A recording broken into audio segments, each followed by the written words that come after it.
Oi, quase que eu derrubei a mesa inteira aqui agora. Tudo bem com vocês? Comigo tudo bem. Minha pele não está tão boa assim, porque eu estou com acne, porém eu fui a dermatologista e eu tô fazendo um tratamento tópico mesmo. Só isso que eu queria dizer. E o meu gatinho tá aqui, querendo fazer o vídeo. Eu acho que ele também quer aparecer no vídeo. Você quer aparecer no vídeo? Dá oi pras pessoas. Oi. Enfim. E fica quieto, não faz bagunça. Gente, eu terminei de ler o livro da Sociedade do Anel. Está bem aqui. Primeira coisa que dá pra ver, né? É que o Hot Stamp praticamente apareceu. Eu tô com as duas torres aqui, comecei a ler ontem. O Hot Stamp tá intacto, né? O que acontece? Eu levava esse livro aqui de um lado pro outro, eu já falei isso em outros vídeos. E pode parar. E aí o que acontece? Foi saindo mesmo, né? Foi. Infelizmente, eu não esperava que fosse sair tanto, mas saiu demais, né? Você tá muito bagunceiro. Para. Então, acabou que, infelizmente, a capa ficou bem mais danificada do que eu pensava que ia ficar. Mas tudo bem. Ah, você não cuidou do livro. Assim, eu não sou tão descuidada, eu tenho cuidado. Mas é verdade que eu pus na bolsa e fiquei levando de um lado pro outro pra ler, enquanto eu podia ler. E como esse daqui é um livro de 600 páginas, eu demorei aí 1 mês e meio pra ler, 1 mês e 3 semanas. Então eu fiquei durante 1 mês e meio carregando o livro de um lado pro outro. Acabei que demorei um pouco mais de ler do que eu gostaria, porque eu tava fazendo provas finais na faculdade. Então eu não consegui ler todo dia, como eu tenho o hábito de ler todos os dias. Mas, paciência, né? Agora eu tô de férias da faculdade. Acho que eu vou ler as duas torres rapidinho, né? Se eu conseguir manter um ritmo bom de leitura nas férias, embora, claro, que eu preciso trabalhar e fazer outras coisas. Mas, vamos falar disso aqui? Eu tenho tanta coisa pra falar disso aqui, gente. Primeiro eu queria agradecer a Inês e o César do canal Tolkien Talk, porque eu participei de uma live de membros no canal deles e tirei várias dúvidas que eu tinha acerca deste livro aqui, também do livro do Hobbit, que eu vou poder trazer pro vídeo aqui hoje, algumas coisas que eles me ensinaram. Então vamos lá, vamos começar a falar disso aqui. Primeira coisa, eu disse no vídeo passado que a tradução é muito boa e eu mantenho a minha opinião, a tradução é muito boa. Eu não li o texto original, então eu não consigo fazer um julgamento preciso se a tradução é boa ou se não é, de forma com autoridade, né? Eu não consigo fazer isso. Nossa senhora, eu vou ter que gravar outro vídeo por causa desse gato. Eu vi que em uma das passagens o Ronald Gibbs usa o verbo soer, achei super diferente.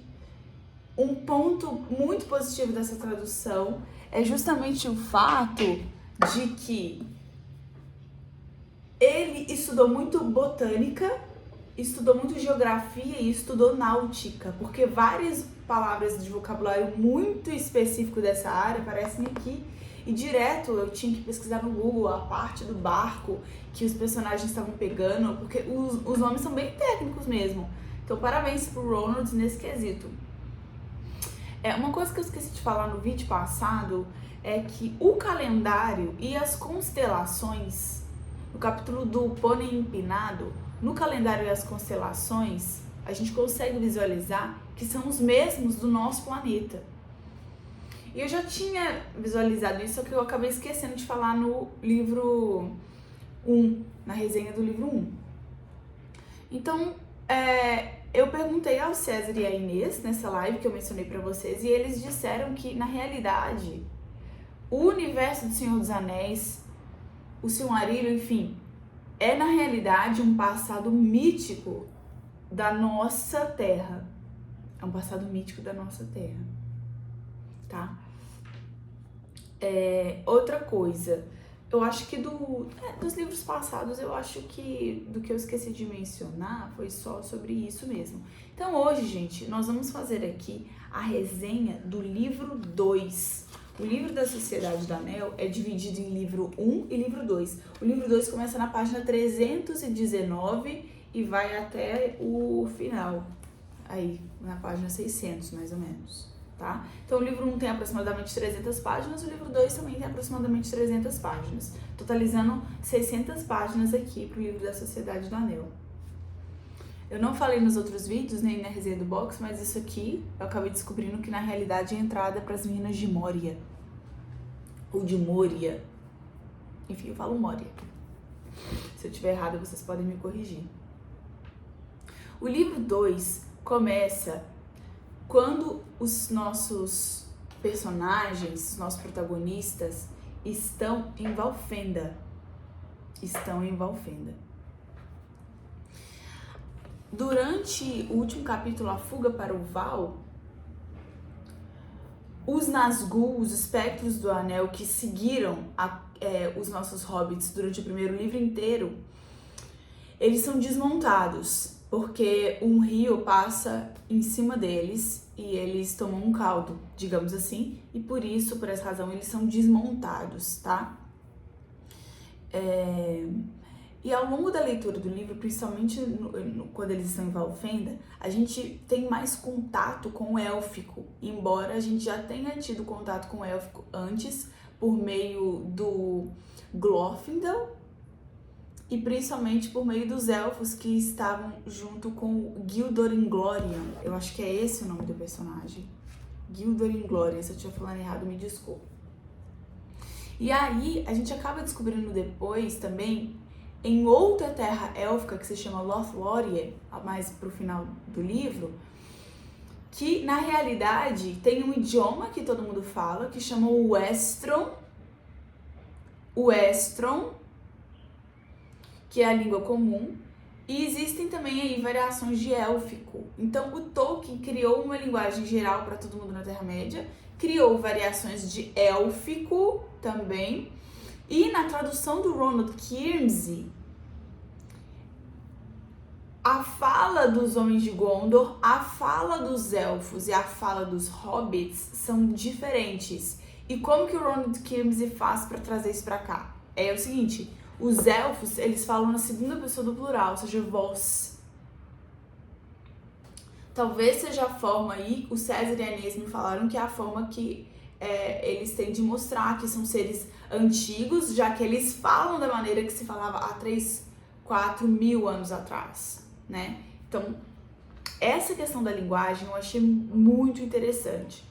O capítulo do Conselho de Elrond, para mim, foi o melhor capítulo do livro, porque muitas dúvidas nossas são tiradas nesse capítulo, outras dúvidas também são suscitadas porque se contam histórias antigas nesse capítulo, história do pai de Elrond, que é o Erendil, e da mãe, que acho que chama Eärendil, acho que não gravei o nome, e conta um pouco mais da história de Beren e Lúthien, alguns versos em élfico, alguns versos em inglês, que na realidade seria o Westron, pelo que eu entendi, que a Inês e o César me explicou. Então, nesse momento do Conselho de Elrond, a comitiva acaba decidindo que Frodo vai ser o portador do Anel e que serão 9 os membros da Sociedade do Anel para se contrapor aos 9 Nazgûl, aos 9 Cavaleiros das Trevas, que nós já vimos anteriormente na resenha do livro 1. E eles seguem durante a jornada dele, e essa segunda parte da jornada no livro, ela é menos penosa, porque o que os hobbits passaram sozinhos na Floresta Velha, e principalmente na Colina dos Túmulos, sem a presença de pessoas o protegendo, sem Gandalf, sem Aragorn, sem Boromir, sem Legolas, sem Gimli, é óbvio que a jornada da primeira parte acabou sendo mais difícil. E a jornada da segunda parte, por ter esses outros personagens, acabou sendo menos penosa, digamos assim, né? E em Valfenda, as partes de conversas com Bilbo e o Frodo são muito emocionantes. o carinho, a proteção que Aragorn tem, a lealdade que ele tem com a comitiva também é muito grande. E pra quem gosta de ação, pra quem gosta de luta, nesse livro existe uma parte de luta realmente, talvez aí que seja retratada como nos filmes, que é a batalha contra os orcs nas minas de Moria, tá? Nessa parte, realmente, a decapitação de goblins, orcs, né, que na realidade são sinônimos, apesar de que aqui no livro do Senhor dos Anéis fala em orcs o tempo inteiro, e no livro do Hobbit fala goblin, goblin, goblin, goblin. Eu não li o original, mas os fatos são esses. E essas partes das Minas de Moria é a parte que tem luta, é a parte que você vê espadas cortando cabeças e etc. Para quem gosta de ação, esse talvez vai ser o melhor capítulo do livro. Eu queria destacar,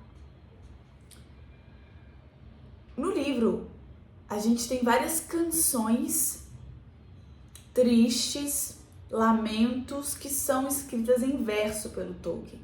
E eu queria destacar a minha favorita desse livro aqui, tá bom? Que é a canção que o Gimli canta quando eles estão nas Minas de Moria, falando sobre o povo de Durin. Este poema é fantástico. Aqui atrás, no livro, tem o poema original. Eu li o poema original e li também o poema traduzido pelo Ronald Kimsey. Além de Ronald Kimsey fazer uma tradução muito fiel às palavras do original, ele ainda consegue fazer as rimas, preservar o ritmo, etc. E isso é um grande feito, então parabéns para ele. É o poema de longe mais lindo aqui desse livro. O segundo que eu achei mais bonito é um poema feito pelo Frodo, que ele canta para o Sam, que é um lamento pela perda do Gandalf, tá? Esse poema também é muito bonito, é o segundo que eu mais gostei. Destaque para esse poema para essa canção que Gimli canta nas Minas de Moria, em toda aquela escuridão, relembrando como era a glória do povo de Durin antes da ruína de Durin, que pelo que eu entendi, foi justamente esse Balrog de Morgoth, tá? E a perda do Gandalf é muito triste, muito complicada. E depois a comitiva chega à terra de Lothlórien e eles conhecem Galadriel e Celeborn, que são dois elfos muito sábios, que são os governantes daquela terra ali, pelo que eu entendi. Galadriel, muito sábia, consegue perscrutar os corações de toda a comitiva, consegue, pelo que eu entendi, saber o que as pessoas veem, o que as pessoas pensam, pelo que eu entendi aqui. E uma parte que me emocionou muito foi o presente que ela dá pro Sam ao final, quando eles estão indo embora de Lothlórien, que é uma caixinha com terra. E ela diz ao Sam que no futuro a terra que tá nessa caixinha vai fazer com que ele tenha o jardim mais lindo da Terra-média, mais bonito. Lembrando que Sam é o jardineiro de Frodo, né? Era o jardineiro de Frodo. Eu achei esse presente muito singelo, retrata a simplicidade dos hobbits, retrata como eles têm uma vida simples e que, na realidade, eles estão sendo protagonistas aí e responsáveis pela destruição, né, desse grande mal que acomete a Terra-média, que é o Anel, ou um anel, o Anel Regente.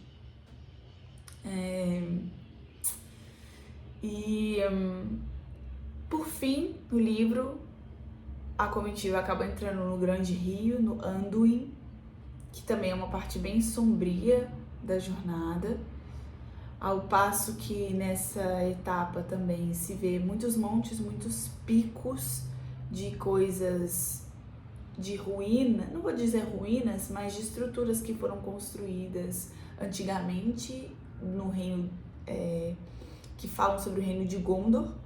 Tem duas estátuas, uma do Elendil e outra do Isildur. As duas estão no Anduin, duas estátuas grandes, além de picos e locais aonde se podiam visualizar grande parte do território ao redor, né? E aí a comitiva acaba tendo que tomar a decisão se eles vão se separar ou não vão se separar. E aí no final do livro fala que quando o Frodo subiu ao pico para pensar, tem um momento que ele acaba colocando o anel e fala que ele conseguiu ver o grande olho de Barad-dûr. Eu acho que daí que deve ter vindo a ideia, né, de colocar o olho, aquele olho cheio de chamas em Barad-dûr, tão icônico aí da cultura pop, né? É isso, gente.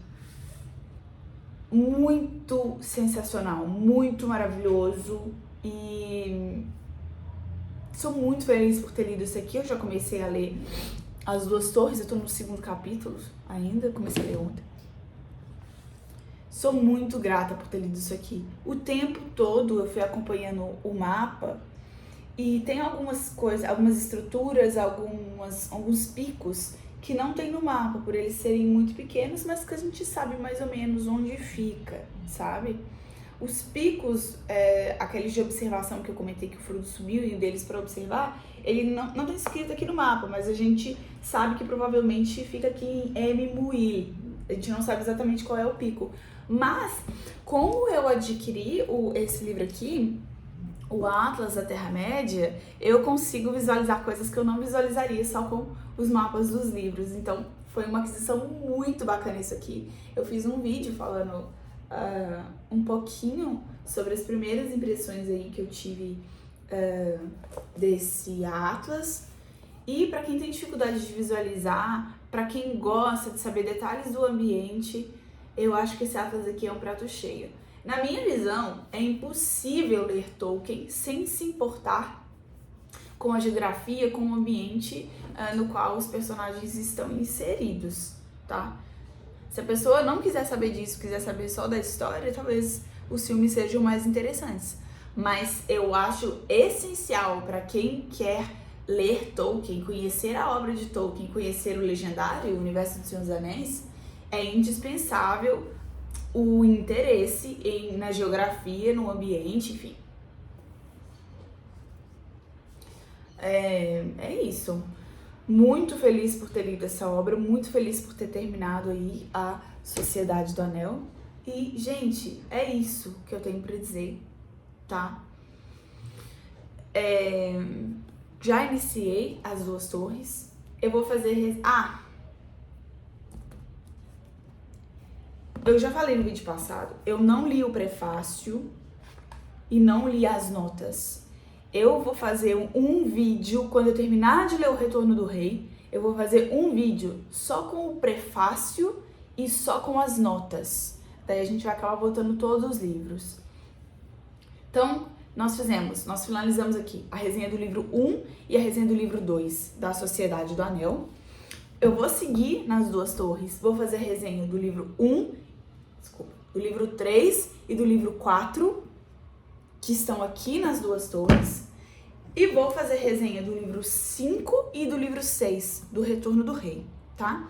Depois que eu terminar a resenha do livro 6, eu vou fazer a resenha dos apêndices. Mais ou menos 1/3 desse livro aqui é só apêndice. Alguns tolkienistas não recomendariam que eu lesse os apêndices logo após o término do Retorno do Rei, mas eu vou fazer isso.